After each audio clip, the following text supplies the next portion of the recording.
પણ પછીથી 2 વખત તેનો જીર્ણોદ્ધાર થયો.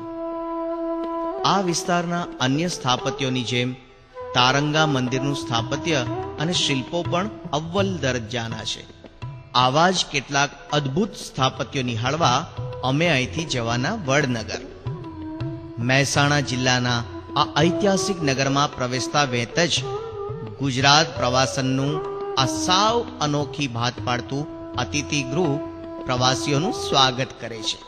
સોલંકી કાળના સ્થાપત્ય પરથી પ્રેરણા લઈને બનાવેલા આ અત્યંત આરામદાયક અતિથિગૃહમાં પર્યટકો માટેની તમામ સવલતો મોજૂદ છે. અમારો રાતવાસો અહીં જ છે, પણ દિવસ આથમે એ પહેલા વડનગરના વિખ્યાત તોરણના દર્શન જરૂર કરવા છે. ગુજરાતના તમામ શિલ્પ પર મોરપીંછ સમાન આ તોરણ વર્ષો સુધી ગુજરાતનું પ્રતીક ગણાતું હતું.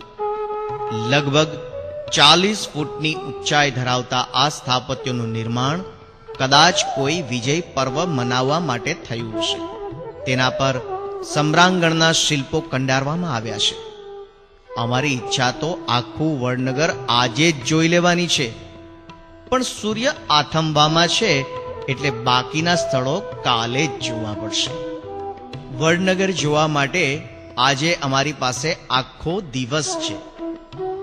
નયનરમ્ય દિસતા શર્મિષ્ઠા તળાવની આસપાસ વસેલું વડનગર અહીંયાના વડનગરા નાગરો માટે જાણીતું છે. નાગરોના આરાધ્ય એવા હાટકેશ્વર મહાદેવનું મંદિર અહીંનું પ્રમુખ ધર્મસ્થાન ગણાય. પૌરાણિક કથા એવી છે કે સતીના દેહ ત્યાગ પછી મહાદેવ દુઃખી થઈ પાતાળમાં જતા રહ્યા. ત્યારે અહીંના નાગરકુળના બ્રાહ્મણોએ શિવજીને પાતાળમાંથી પૃથ્વીલોક પર લાવવા તપ આરંભ્યું. મહાદેવ પ્રસન્ન થયા અને લિંગ રૂપે અહીં દર્શન આપ્યા. હાટકેશ્વર મહાદેવ અહીં પૌરાણિક કાળથી બિરાજે છે, પણ હાલનું મંદિર લગભગ 400 વર્ષ જૂનું છે. શિલ્પોથી લદાયેલા આ મંદિરનું સ્થાપત્ય ધ્યાનાકર્ષક છે. ધાર્મિક દ્રષ્ટિએ પણ આ મંદિરનું ખાસ મહત્વ છે. વડનગરમાં તાના રેડીની સમાધિ પણ છે. અકબરના દરબારમાં રાગ દીપક છેડ્યા પછી સંગીત સમ્રાટ તાનસેનનું અંગે અંગ દાઝવા લાગ્યું.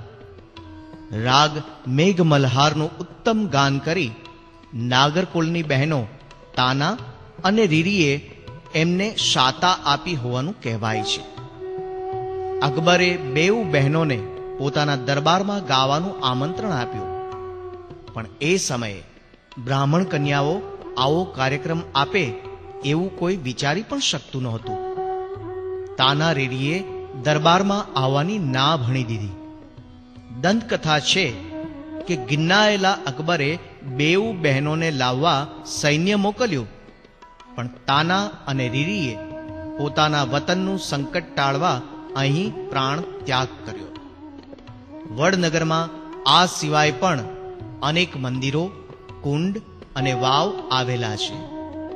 અહીંથી અમારે પહોંચવાનું હતું મોઢેરા, પરંતુ રસ્તામાં શંકુ વોટર પાર્કમાં લટાર લગાવી અને તિરુપતિ નેચરલ પાર્કનો ખૂણે ખૂણો જોઈ લીધો.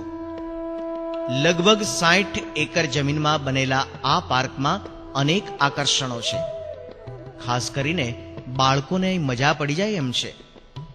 અને આ રહ્યો અમારો મુકામ મોઢેરા. શિલ્પો અને સ્થાપત્યની દ્રષ્ટિએ માત્ર ગુજરાતનું જ નહીં, ભારતભરમાં આવેલા શ્રેષ્ઠ મંદિરોમાંનું એક અવર્ણનીય મંદિર.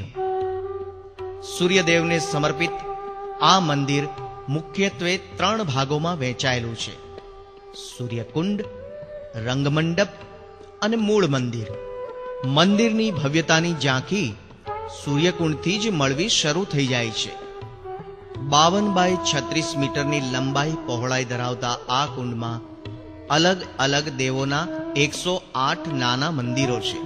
ભાવિકો સ્નાનાદિ કર્મ નિપટાવી 108 દેવદેવીઓની પ્રદક્ષિણા કરી શકે એ માટે વ્યવસ્થા કરાઈ હતી. એ પછી આવે છે રંગમંડપ. અહીં રામાયણ, મહાભારત તથા કૃષ્ણલીલાના અનેક પ્રસંગોના શિલ્પો કંડારવામાં આવ્યા છે. ઉપરાંત નર્તકીઓ અને મૈથુનના શિલ્પો પણ પ્રચુર માત્રામાં છે.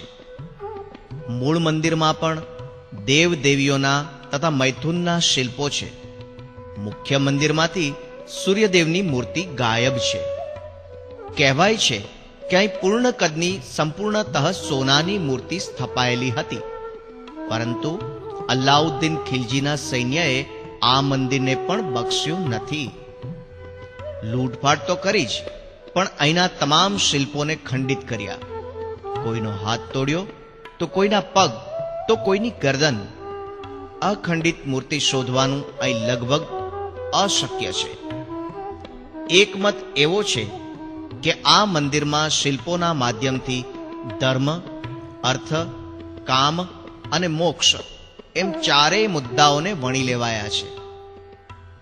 એટલે કે અહીંયા શિશુ અવતરણના શિલ્પો પણ છે, મૈથુનના, કુબેરના અને મૃત્યુના પ્રસંગ તથા યમદેવના શિલ્પો પણ છે. મોઢેરાના આ સૂર્ય મંદિરનું નિર્માણ 1027ની સાલમાં ભીમદેવ પ્રથમે કરાવ્યું હોવાના પ્રમાણો મળે છે.